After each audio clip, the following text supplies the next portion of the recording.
Hey guys, Dragonfire on the camera, and welcome back to VEGA Conflict. This is episode 3, I think. Yes, episode 3. Oh good.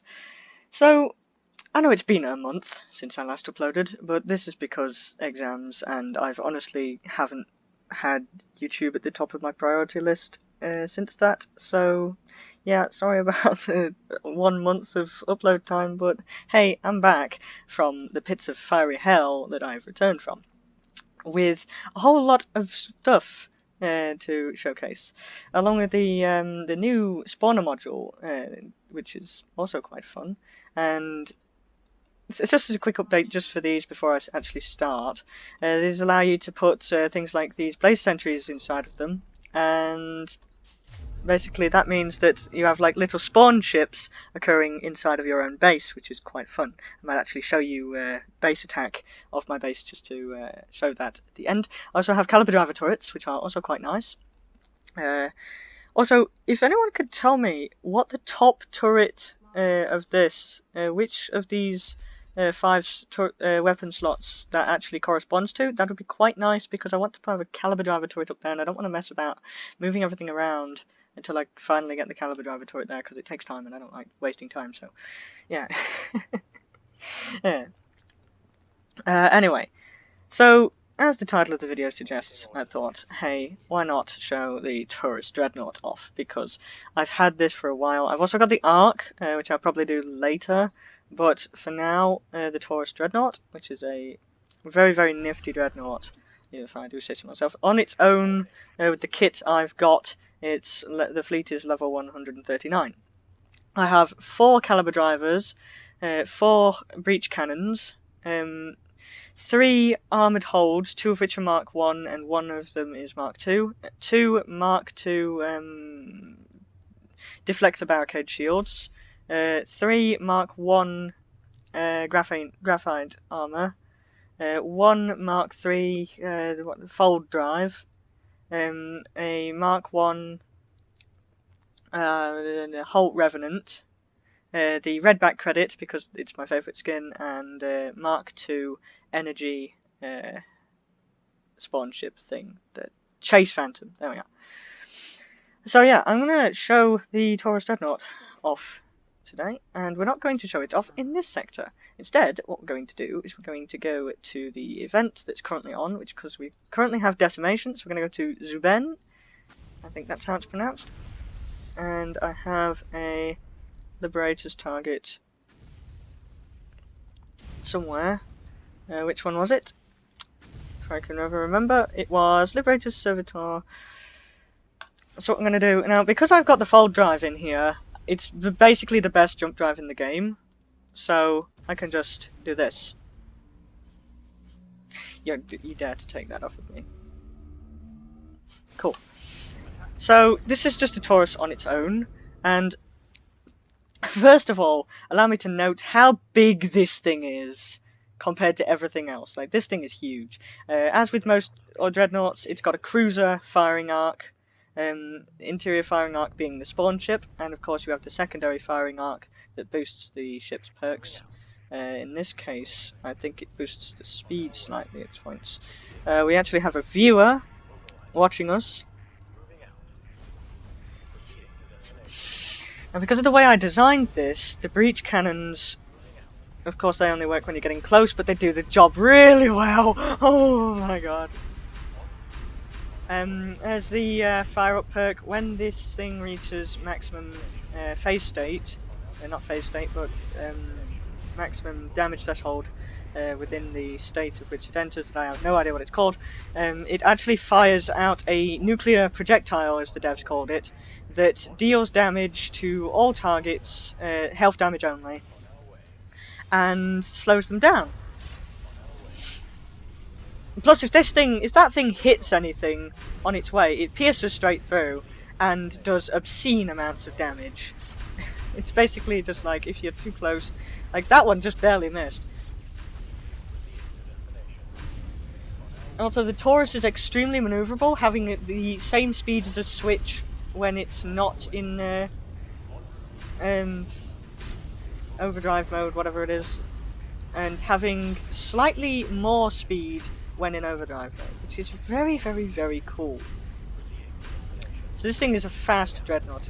I think it's actually the fastest, right next to the Pharmacon Dreadnoughts, the Zettabyte and that other one that I can never remember the name of. Yeah, but yeah, anyway, also the percentage of this. Anyway, so yeah, with the 4 caliber drivers, would not do this much damage right off the bat as they currently are doing, because I think the Taurus actually does boost damage of all the weapons it has. Like, I have several breakers that have 4 of these energy weapons, the breach cannons on them, and they don't do nearly as much damage as one Taurus with 4 breach cannons. So I do actually think that the Taurus boosts the damage of all the weapons by a certain amount, but I'm actually not sure what that amount would be, being as it's probably not, it's not even stated in the stats, I don't think. I'll have a look at the end. But as is epic with the Taurus is you can just go about and you can just slaughter basically everything. And the Chase Phantoms help as well because they take the shields out. Because they fire the constant energy beam that's almost like the energy beam of weapons such as the what was it called?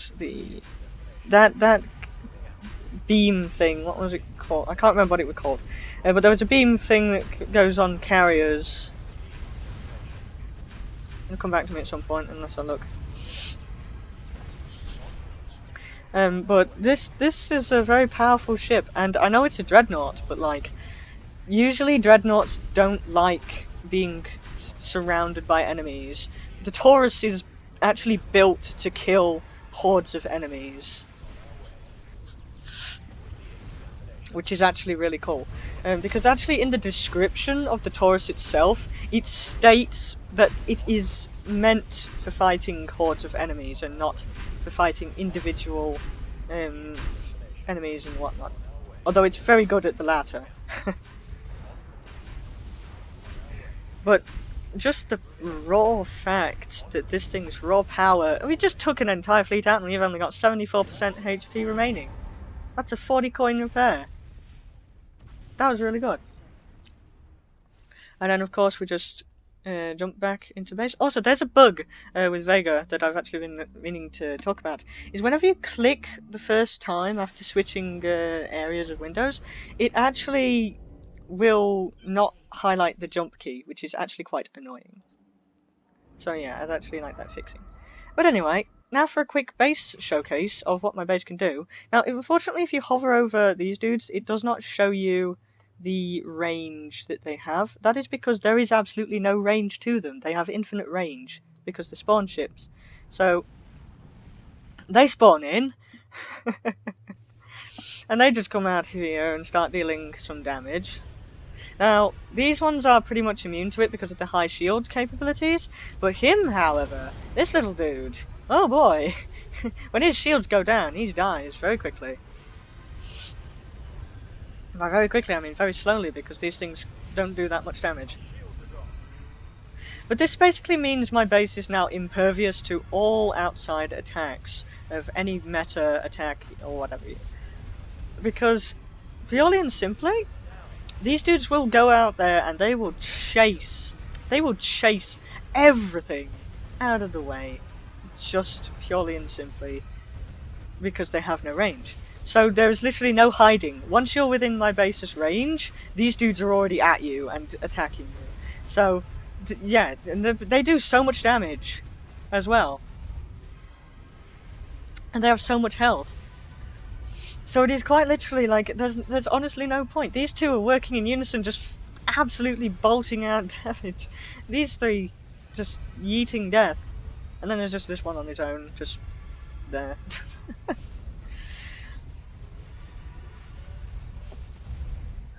Yeah, but yeah, it's quite a nice, quick death.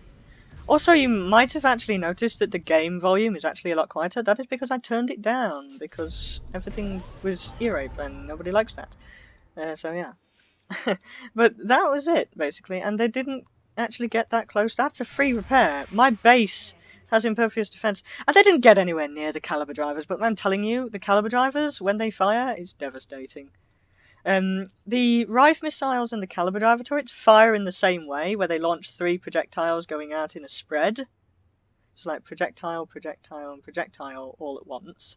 So it's almost like firing a Psi missile, except it's all set like radius. Whereas with the caliber driver, unlike the Rife missile, when it hits the target, of course it splits off into doubles and then doubles again. The caliber driver will just hit with an impact of 1,000 freaking guns. It's very, very painful. So when you get within range of this thing, although the projectiles are slightly slower than the Rife missile ones, it's still quite fast. It's a lot faster than the Storm driver turret or the Eclipse driver turret, because you're just sat there. Well, actually, it's slightly slower than the Eclipse driver turret, but it's faster than everything else. It's projectile speed of 3,500 meters a second, which is ridiculous.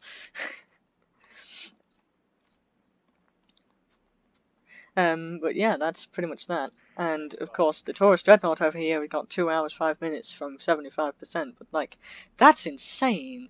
Like, the Taurus itself is super powerful. And of course I have Shadow Wraith installed, and I mean, what's he do? I forgot.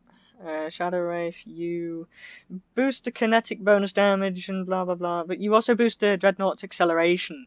So, although he is the only one who works, but I would still suggest to use Shadow Wraith as the main thing that you use. Because overall, that's probably actually what's making my Taurus that powerful, is because the acceleration and whatnot, along with the fact that I have kinetic weapons as my main, so that's probably actually what's boosting that damage as well. But at the end of that, that's just like me.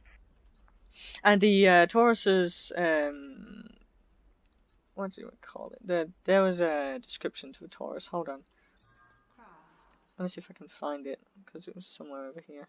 There was like a description to the Taurus somewhere. It might have been somewhere else. Prime Shift, that's what it was called. Me being an idiot. Also, are they enough to those to make their commandant? I have bang on enough to make the Mark IV commandante as well, which I have been slowly buffing. I've got a Mark III over here. It's all tier 2 technology, except for the armor, which is extremely powerful. I've also got my switches. I've actually started.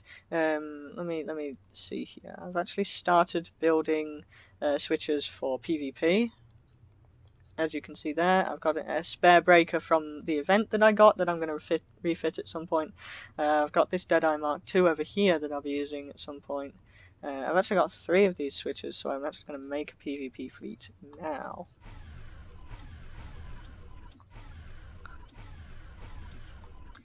Because, like, kinetic weapons are quite powerful.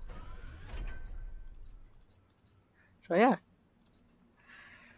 I've also got my arc there. So that's done that. I just upgraded a couple things to Mark II, being as I've got Arc Mark II now, which I'll be doing these in a later date. They are very, very powerful ships. They're very powerful indeed, and I'm going to start that up, and I will see you all in the next video, I guess. So yeah. Also, I just noticed something very, very frightening very recently, is that my last VEGA conflict video got over 200 views. I'm frightened. I think I'm actually frightened, to be honest. That's 200 something people have seen that video and actually chosen to click on it. That's actually amazing for me to think of that. I saw my Minecraft videos, like my 2 Minecraft tutorial videos that I currently have uploaded, just sat there with a total of over 100 views, and then all of a sudden one video over the course of a month has 200 something views. Like, that's really amazing. Thanks. Wow.